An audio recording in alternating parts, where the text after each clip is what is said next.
ஏங்கினால் வானரு சேர்ந்தார் இளமிசை வீடு வாழ்வாள். வேண்டுதல் வேண்டாமை.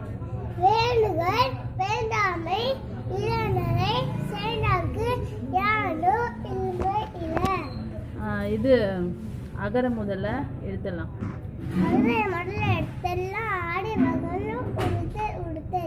நமஸ்தே சொல்றேன். சரி, திருப்பாவை சொல்லுங்க மித்ரா குட்டி. மார்கழி திங்கள்.